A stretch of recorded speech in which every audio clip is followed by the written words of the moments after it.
Well, my childhood continues to die off. We lost another great actor a few weeks ago, Val Kilmer.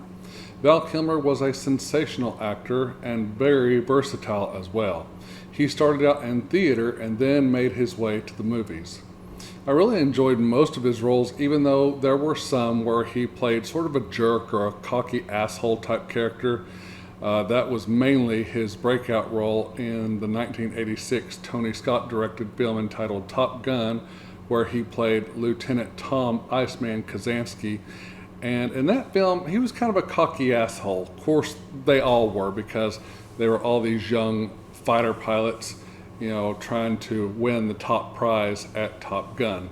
In the film, he stars alongside Tom Cruise as Lieutenant Pete Maverick Mitchell, Anthony Edwards as Lieutenant J.G. Nick Goose Bradshaw, Tom Skerritt as Commander Mike Viper Metcalf, Michael Ironside as Lieutenant Commander Rick Jester Heatherly, and Clarence Gilliard Jr. as Lieutenant J.G. Marcus Sundown Williams. My first introduction and how I got to know Val Kilmer was when he played the best friend of Wyatt Earp in the now classic 1993 film Tombstone, where he starred alongside acting legends Kurt Russell, Sam Elliott, Bill Paxton, Powers Booth, Stephen Lang, Thomas Hayden Church, Michael Rooker, Michael Biehn, Billy Bob Thornton, Buck Taylor, Charlton Heston, Billy Zane, and Dana Delaney.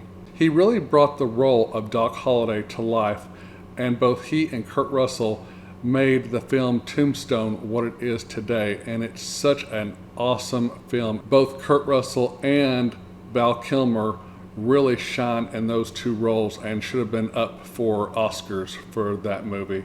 Also, all the supporting characters were just as great.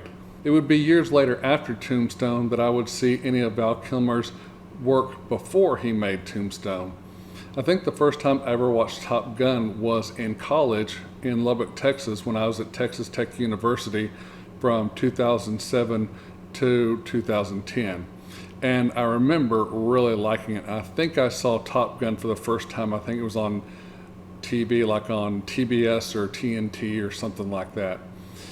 Of course, audiences, including myself, would really get to know him more, and he would go on to become a household name after Michael Keaton and Tim Burton would leave the project, and Joel Schumacher and Val Kilmer would take their places in the third Batman movie entitled Batman Forever. Val Kilmer would star as the Dark Knight himself, Bruce Wayne Batman. I must say that I really enjoyed Michael Keaton in Batman and Batman Returns, but Val Kilmer was not a bad replacement at all.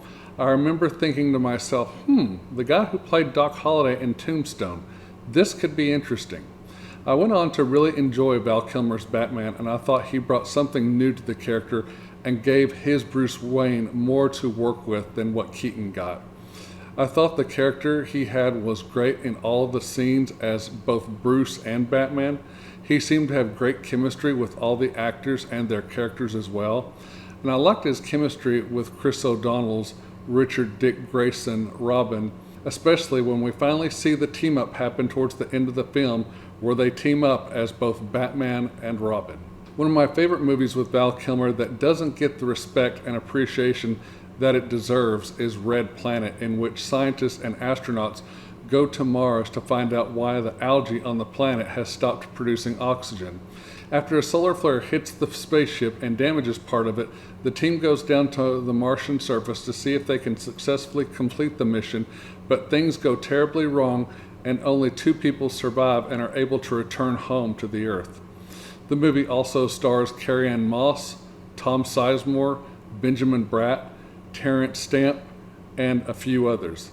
The movie was released in the year 2000. I don't know how Val Kilmer was as a person because I never had the pleasure of knowing or meeting him, but he is one that I would have liked to have met. I have heard stories that he is great to work with and other stories that he is not great to work with. I have no idea which of those is true or if somehow they could both be true. I don't know. I do know that as an actor, I really enjoyed Val Kilmer's work, or at least most of his work.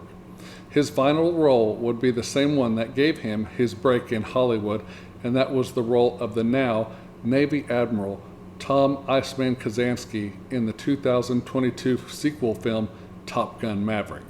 Val Kilmer also did many independent films. He did some animated films and did some voiceovers as well. He probably did some video games as well. I don't remember. I didn't really look hard at those when I was researching all this, but I'm sure he lent his voice to video games as well. He also did some direct-to-video movies as well. He was in some very well-known TV shows as well. In 2014, Val Kilmer, after losing his voice during a show, he noticed a lump in his throat, but he did not seek medical care until he started vomiting blood. That's something I'm familiar with, vomiting blood. I've unfortunately had that happen to me a few times in my life. In January of 2015, Val Kilmer was hospitalized for what his representative said were tests for a possible tumor. Kilmer stated on social media, "I have not had a tumor or tumor operations or any operation. I had a complication where the best way to receive care was to stay under the watchful eye of the UCLA ICU intensive care unit." After previously denying persistent rumors that he had been diagnosed with cancer, Kilmer said in April of 2017 that he had experienced a healing of cancer. In December 2017, The Hollywood Reporter revealed that Kilmer had endured a 2-year-long battle with throat cancer and that a procedure on his trachea has reduced his voice to a rasp and rendered him short of breath. To speak, Kilmer plugged an electric voice box into his trachea. He was initially reluctant to seek medical treatment due to his Christian Science beliefs. Kilmer ultimately underwent chemotherapy and 2 tracheotomies.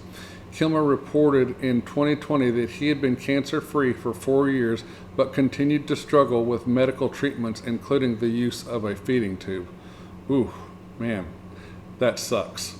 In 2021, he collaborated with Sonotic, a London-based software company, to digitally recreate his voice using AI and archived recordings. More than 40 vocal models were created to find the closest match for future projects. For the 2022 film Top Gun Maverick, director Joseph Kosinski stated that despite reports to the contrary, they did not use Sonotic's AI technology in the film. Instead, Kilmer's actual voice was digitally altered for clarity. Val Kilmer worked with a lot of great stars, including, but not limited to, Tom Cruise, Michael Gough, Pat Hingle, Nicole Kidman, Chris O'Donnell, Jim Carrey, Tommy Lee Jones, Drew Barrymore, Debbie Mazur, Anthony Edwards, Clarence Gilliard, Terrence Stamp, Carrie-Anne Moss, Tom Sizemore, Benjamin Bratt, Ed Begley Jr., Kurt Russell, Dana Delaney, Bill Paxton, Sam Elliott, Buck Taylor, Powers Booth, Michael Biehn, Charlton Heston, Billy Zane, Billy Bob Thornton, Stephen Lang, Jim Caviezel, Bruce Greenwood, Denzel Washington, Paula Patton, Kelly McGillis, Warwick Davis, Joel Schumacher, Ron Howard, Tony Scott, Joseph Kosinski, Tom Berenger, Denise Richards, Kevin Smith, Melissa Benoist, Rosario Dawson, Ben Affleck, Matt Damon, Chris Hemsworth, Kevin Bacon, Jackie Earle Haley, Terrence Malick, Natalie Portman, Kate Blanchett, Michael Fassbender, Rooney Mara, Ryan Gosling, Gina Gershon, Ray Liotta, Ving Rhames, Francis Ford Coppola, Ellie Fanning, Dylan Neal, Nicolas Cage, Eva Mendes, Brad Dourif, Eric Roberts, Marg Helgenberger, Wilmer Valderrama, Louis Gossett Jr., Jennifer Love Hewitt, Freddie Prinze Jr., Burt Reynolds, Michael Clark Duncan, Malcolm McDowell, Jennifer Esposito, Ed Harris, Marcia Gay Harden, Kate Bosworth, Carrie Fisher, Neve Campbell, Robert Downey Jr., Ethan Hawke, Jon Voight, Elizabeth Shue, Michael Douglas, Stephen Hopkins, Marlon Brando, Brad Pitt, Kim Basinger, and Peter Cushing. When doing the research for this video, I did find out that Val Kilmer did in fact smoke. He publicly stated that he smoked in the past and that it contributed to his diagnosis of throat cancer in 2014.